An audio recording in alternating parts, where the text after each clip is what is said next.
मेरी आवाज जहां तक पहुंच रही है, मैं सबसे पहले महाराष्ट्र की इस महान भूमि को डॉक्टर बाबा साहब भीमराव अंबेडकर, छत्रपति शिवाजी महाराज, साहूजी महाराज, अन्ना भाऊ साठे, गाडगे महाराज, संत तुकाराम, आंदोलनों और क्रांतियों की भूमि सावित्रीबाई फूले की इस भूमि को नमन करता हूं, आपको प्रणाम करता हूं। साथियों, बिना किसी औपचारिकता के मैं सम्मानित मंच का अभिनंदन करते हुए आप तमाम भारतीय राष्ट्रीय कांग्रेस के एक एक कार्यकर्ताओं का, समर्थकों का, मतदाताओं का, देश के कोने कोने में किसी भी माध्यम से इस कार्यक्रम से जुड़े हुए कांग्रेस परिवार के एक एक सदस्य को पार्टी की स्थापना दिवस के मौके पर हार्दिक बधाई देता हूं, आपका हार्दिक अभिनंदन करता हूं। दोस्तों, यह हम सब के लिए बड़े गर्व की बात है कि देश की सबसे पहली और सबसे पुरानी राजनीतिक दल, जो एक राजनीतिक दल नहीं है, जिसने आज के भारत का नींव रखा है, उस पार्टी का हम स्थापना दिवस मना रहे हैं। यह हमारे लिए गर्व की बात है। जब हम अपने पार्टी की स्थापना दिवस मना रहे हैं तो हमको कुछ बात अपने दिमाग में, अपने जहन में उतारने की जरूरत है। सबसे पहली बात यह है कि जब हम नागपुर में यहां मना रहे हैं तो जो लोग नागपुर को संघ भूमि बनाना चाहते हैं, उनको हम चुनौती देना चाहते हैं, जब तक कांग्रेस पार्टी जिंदा रहेगी, जब तक इस देश में एक भी कांग्रेसी कार्यकर्ता जिंदा रहेगा, अपने रक्त के आखिरी कतरे तक नागपुर को संघ भूमि नहीं, दीक्षा भूमि बना करके रखेगा। इस बात को याद रखिएगा।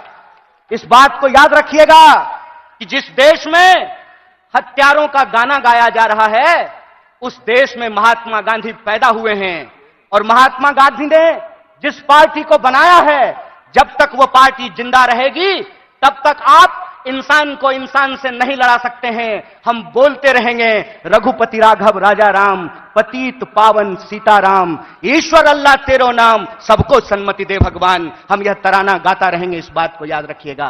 और जब आज हम पूरे देश को यह संदेश देना चाहते हैं भारतीय राष्ट्रीय कांग्रेस की तरफ से कि हैं तैयार हम, तो किस बात के लिए तैयार हैं हम तैयार हैं इस देश के संविधान की रक्षा करने के लिए।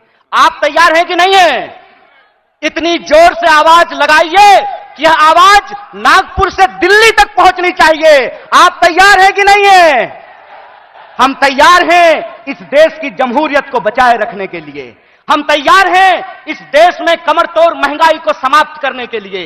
हम तैयार हैं इस देश के नौजवानों को रोजगार मुहैया कराने के लिए। हम तैयार हैं महिलाओं के ऊपर होने वाले अत्याचार को समाप्त करने के लिए। हम तैयार हैं आजाद देश में आजादी की रक्षा के लिए। हम तैयार हैं, यह हमारा संकल्प है। और जब हम इस संकल्प को दोहरा रहे हैं तो एक चुनौती भी हम लोगों को समझना पड़ेगा भाइयों। चुनौती यह है कि आप में से बहुत सारे लोगों को एक अनुभव हुआ होगा कि जब आप किसी पॉकेटमार को ट्रेन में पॉकेटमारी करते हुए पकड़ लेंगे तो पॉकेटमार इतना चालाक होता है कि वही जोर से चोर चोर चिल्लाना शुरू कर देता है। बोलिए, होता है कि नहीं होता है? आज हमारे साथ इस देश की सबसे पुरानी पार्टी, इस देश को आजादी दिलाने वाली पार्टी, महात्मा गांधी की पार्टी, पंडित जवाहरलाल नेहरू, सुभाष चंद्र बोस, मौलाना अबुल कलाम आजाद, सरदार वल्लभ भाई पटेल, एनी बेसेंट, सरोजिनी नायडू की पार्टी के साथ भी यही हो रहा है कि हमने चोर को चोरी करते हुए फिर से पकड़ लिया है।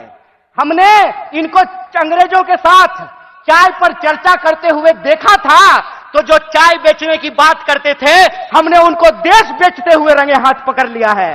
और जब हमने उनको देश को रंगे हाथ बेचते हुए पकड़ लिया है, तो पॉकेटमार को जब पकड़ लीजिएगा तो वो चोर चोर चिल्लाने लगेगा। वो कहते हैं कि कांग्रेस इस देश में भ्रष्टाचार लेकर के आई। एक सवाल हम पूछना चाहते हैं, आज आप कांग्रेस के नेताओं के घर पे ईडी भेजते हैं। परसों जया साहब के पिताजी से वही कांग्रेस का नेता अगर फोन पे सेटिंग कर ले तो वो ईडी जो है अपना रास्ता कैसे भूल जाती है, वो पता कैसे भूल जाती है। इसका मतलब यह है कि जो पार्टी देश की पार्टी है, उस पार्टी को देश के आम लोगों के नजर में बदनाम किया गया है। और देश के आम लोगों के नजर में इसलिए बदनाम किया गया है कि अगर आप कांग्रेस के प्रति अपनी भावना छोड़ देंगे तो देश में कोई आपकी बात करने वाला नहीं रहेगा, इस बात को याद रखिएगा। इसीलिए इस मंच से मैं आप तमाम लोगों से एक बात की अपील करना चाहता हूं कि हे कांग्रेस के कार्यकर्ताओं, जब आप चाय की दुकान पर बैठते हैं, जब आप ट्रेन से यात्रा करते हैं, जब आप बसों में चलते हैं, जब आप खेतों में चर्चा करते हैं, दफ्तरों में चर्चा करते हैं, तो एक बात को याद रखिएगा, एक बात को याद रखिएगा कि सामने वाला जब आपको जलील करता है ना, तो वो आपको जलील करने से पहले अपने मां बाप को जलील कर रहा होता है, अपने पूर्वजों को जलील कर रहा होता है, क्योंकि कांग्रेस पार्टी इस देश का इतिहास है, वर्तमान है और इस देश की आम आवाम का भविष्य है। यह बात हमको समझना पड़ेगा। हमको समझना पड़ेगा कि कांग्रेस पार्टी अंग्रेजों से लड़ करके इस देश को आजादी दिलाई। आजाद भारत में पहली बार ऐसा हुआ कि दलितों को और ब्राह्मणों को बराबरी का वोट का अधिकार मिला। आजाद भारत में पहली बार ऐसा हुआ कि महिलाओं और पुरुषों को बराबरी का वोट का अधिकार मिला। आजाद भारत में पहली बार ऐसा हुआ कि राजे राजवाड़ा का वोट भी एक और नाली में उतर करके गटर साफ करने वाले का भी वोट एक, ऐसा भारतीय राष्ट्रीय कांग्रेस स्थापित करके आई। मैं कहता हूं कि जिस पंडित जवाहरलाल नेहरू को लोग आज संसद में खड़ा होकर के गालियां देते हैं, याद रखना मेरे दोस्त, अगर पंडित जवाहरलाल नेहरू नहीं होते तो झूठ ही सही तुम ये बात आज बोल नहीं पाते कि एक चाय बेचने वाला भी देश का प्रधानमंत्री बन सकता है। कांग्रेस का इतिहास यह है कि हम इस देश की आम आवाम के लिए लड़े थे, लड़े हैं और लड़ेंगे।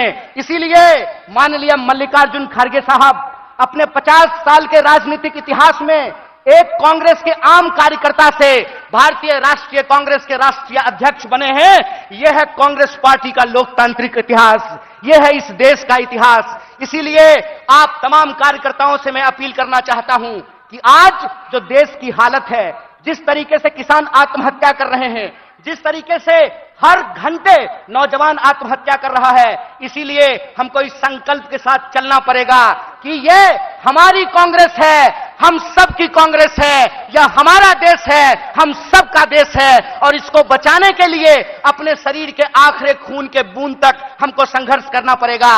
तो आप बताइए, चुनावी हार जीत अपनी जगह पे है, देश बचाने के लिए, संविधान बचाने के लिए, सबको शिक्षा के लिए, सबको काम के लिए आप तैयार हैं कि नहीं हैं? अगर आप तैयार हैं तो आखिरी बात बोल करके मैं अपनी बात को खत्म करूंगा। हमारी रगों में उन पूर्वजों का खून बहता है जिन्होंने इस देश को अंग्रेजों की 200 साल की गुलामी से आजादी दिलाई थी। जब हमारे पुरखे अंग्रेजों की टैंक से नहीं डरे, जब हमारे पुरखे बलिदानियों का इतिहास बनाया, जब हमारे पुरखे फांसी के फंदे को हंसते हंसते चूम लिया, तो तुम एक बात जान लो भाई, तुम्हारा जो फ्रंटल ऑर्गेनाइजेशन है ना, ईडी और सीबीआई, उससे हम घड़ी घंट नहीं डरने वाले हैं। आप लोग डरने वाले हैं क्या? तो इस देश की बचाने की लड़ाई में सबको शिक्षा के लिए, सबको काम के लिए और इस देश के हर आवाम को बराबर के आत्मसम्मान के लिए आप संघर्ष करेंगे कि नहीं करेंगे? अगर हम पूरी तरह से संघर्ष करेंगे तो आखिरी अपील के साथ, आखिरी बात के साथ अपनी बात खत्म करता हूं कि कहते हैं कि कैसे आकाश में सुराख नहीं हो सकता, एक पत्थर तो तबीयत से उछालो यारो।